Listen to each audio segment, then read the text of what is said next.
Hey there, ChatGPT-5 is finally here, and in this video I'm going to break down what it is and what you need to know. This is the highly anticipated set of models that were teased and hyped across the industry for many months now. And while it hasn't necessarily landed with the kind of shockwave some people were expecting, it's a release definitely worth digging into. Not just in terms of what's new, but what it tells us about where OpenAI and the industry is heading. We're going to get into the specific performance a bit later, but for now, let's start with the basics.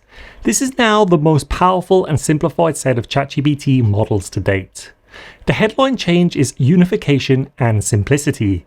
Instead of multiple separate models and names, ChatGPT-5 is essentially a single umbrella with different modes underneath it. That complexity is handled behind the scenes by something called routing, so the system decides which variant to use for a given query. No longer do you have to know the difference between 4.0, 03 and 04 mini and many other models. It's all now been replaced by ChatGPT-5. But since launch, we've had a few important updates worth noting. First, the model selection menu has been refined.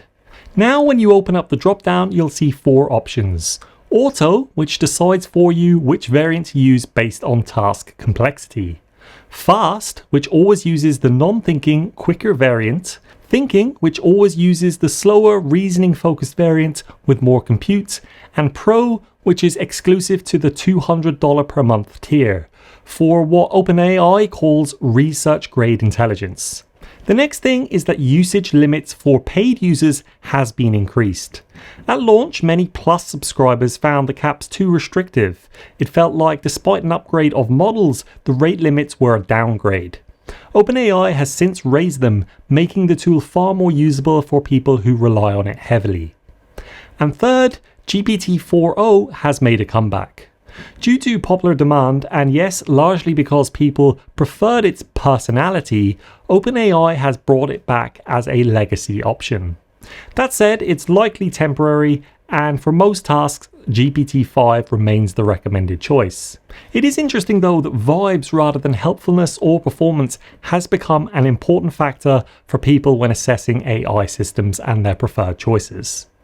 Sam Altman even explicitly posted that certain people have begun to rely on ChatGPT not just as tools, but as social companions, which can be problematic. The previous model 4.0 in many people's eyes was warmer in tone and style and felt more human and friendly, even if all of the data shows ChatGPT-5 to be more useful.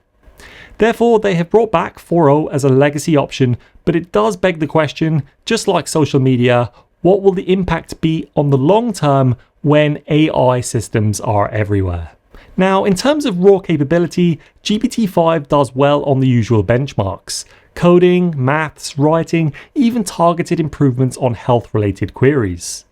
On coding, for example, OpenAI reports GPT-5 achieving around a 74 to 75% score on SWE-bench verified, putting it slightly ahead of its closest rivals in this particular test. It also shows improved performance on reasoning-heavy datasets such as GPQA and AMY, and stronger scores on multilingual tasks compared to GPT-4o. In writing and summarization, GPT-5 produces more concise, structured outputs, and in creative writing, it scores better in human preference studies. Health-related queries have seen targeted improvements, with OpenAI claiming a more accurate and responsible handling of medical information. OpenAI says hallucinations are down, and sycophancy, which is agreeing with you even when you're wrong, is reduced. In practice though, while these improvements are noticeable, they feel incremental rather than revolutionary. You're less likely to get confidently wrong answers, but it can still happen from time to time. The performance uplift is more about reducing edge case failures and improving reliability than about unlocking whole new capabilities. And in many ways, that's the point. This release clearly isn't about pushing forward the frontier of the technology. It's about making ChatGPT itself more consistent, more accessible, and ready for mass adoption. In other words, the strategy was to raise the floor of ChatGPT's capabilities rather than the ceiling. Let's compare that to the competitors. Anthropic's Claude Opus 4.1 remains incredibly strong on reasoning and coding in particular, and despite the benchmarks implying that ChatGPT-5 has the edge on coding, in practice it's not that simple. Claude seems to be extremely well crafted for this specific purpose, and you'll often see it produce cleaner results with fewer tokens. With GPT-5 in particular, the results will vary depending on the amount of thinking it does.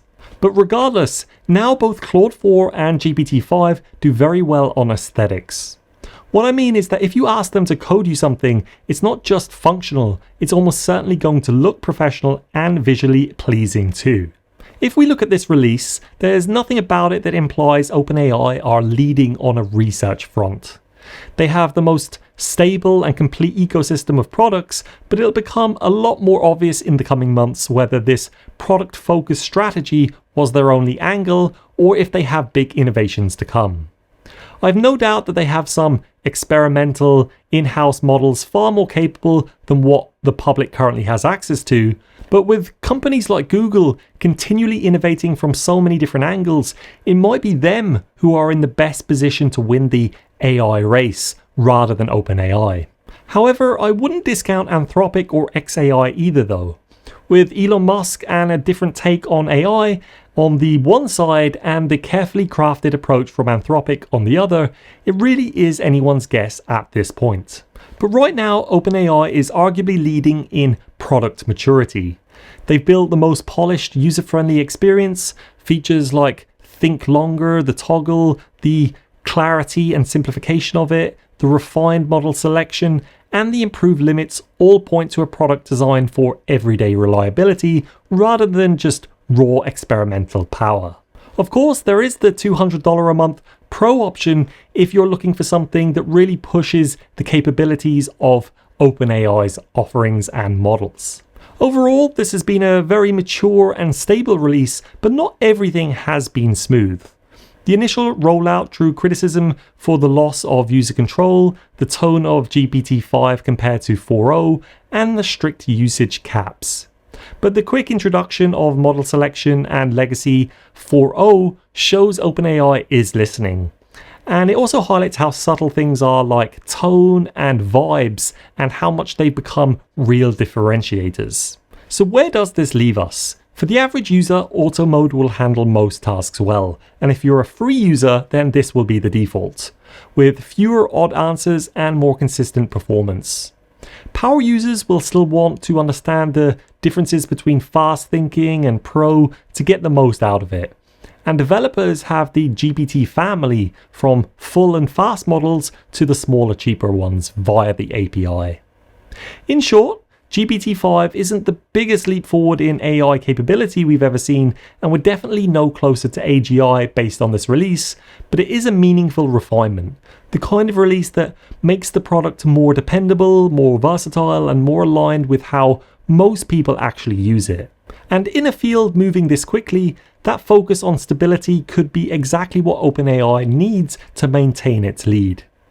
It seems to me that focusing on the 95% of regular users rather than the 5% of super users is a fairly reasonable strategy. So what do you think? Have you tried GPT-5 yet? And if so, does it feel different enough from GPT-4 for you? Let me know your thoughts in the comment section below. And as always, if you found this video useful, I'd really appreciate if you could like and subscribe. Also, I do have a AI weekly free newsletter if you're interested, and you'll see that in the description. Thanks for watching, and I'll see you in the next one.